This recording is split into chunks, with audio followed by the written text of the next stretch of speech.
For years now, we've taught that Greek is a three-voice system. And what we mean by that is that verbs can occur in the active, middle, or passive. So if a verb is in the active, it means the subject is doing the action of the verb. So Bill throws the ball. Okay, that's active. And then there's passive, where the subject receives the action of the verb. The ball is thrown by Bill. And then there's this middle category. And frankly, I'm not sure that we've done a very good job of explaining the middle, even in the three-voice system. But what it means is that the subject still does the action of the verb, but because of the meaning of the verb, in some sense, the subject is affected by that action.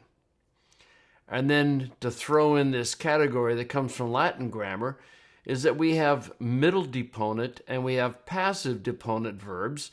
And these are verbs that we have been taught have lost their active form and therefore are middle or passive in form, but are active in their meaning. Recent research, however, is indicating that Greek probably is a two-voice system. And here's what that means. So verbs can be active, or as some people like to say, it's kind of the default voice. And in the active or default voice, the subject does the action of the verb. So ballo is I throw.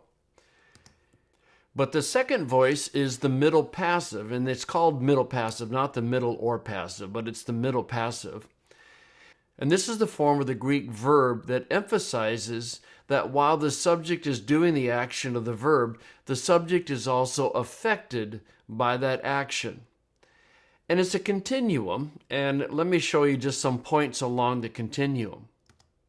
Now, the purists won't like the use of the term deponent, but I wanted to indicate where the verbs that we've been taught are deponent belong. Anyway, there are verbs like peruomai that just sound active, don't they? But in the two-voice system, the idea is that even a word like peruomai is emphasizing slightly subject affectedness. Because after all, if you say, I go, then you, the I, the subject, are actually being affected because you're going somewhere, aren't you? In this whole discussion of middle passive, we also get into the issue of intransitive verbs, and many middle verbs are intransitive as well. But as you move down the continuum, you hit what we call the indirect middle, and these are verbs where subject affectedness is emphasized more. So, for example, in James 1:29, it says, receive the implanted word, which is able to save your souls. Well, why is dechomai middle? Well, you receive it for yourself. You are being affected by the reception. The implanted word is affecting you. Or in Ephesians 1:4, it says that God chose us. Well, he didn't just choose us, he chose us for himself. That's why it's a middle. Then you hit what is called the redundant middle, and this is the use of the middle voice and the reflexive pronoun heautou. It's redundant because you don't need the heautou. The middle by itself conveys the idea of subject affectedness. But you will find verses where you have a middle form and heautou.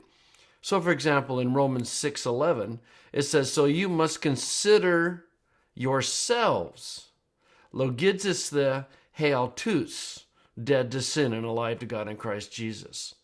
So it's a redundant construction. And then there's the direct middle. And if a verb is in the direct middle, it means the verb is acting directly on the subject.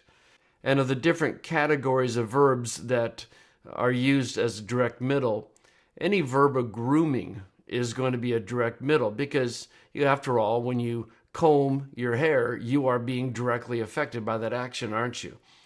So this is where Matthew 27:24 fits. Pilate took water and washed his hands. It's middle because he's washing his own hands. Or the most famous of the middles in the New Testament, Matthew 27:5. Judas went out and hung. That was a direct middle. Judas went out and hung himself.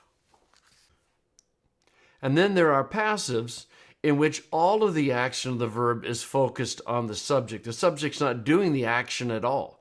The subject is totally receiving the action. So the ball was hit by Bill is an example of the passive. So that's where it appears research is going in the two-voice system. And I think there's still some questions that need to be ironed out, but this is definitely the direction we're headed.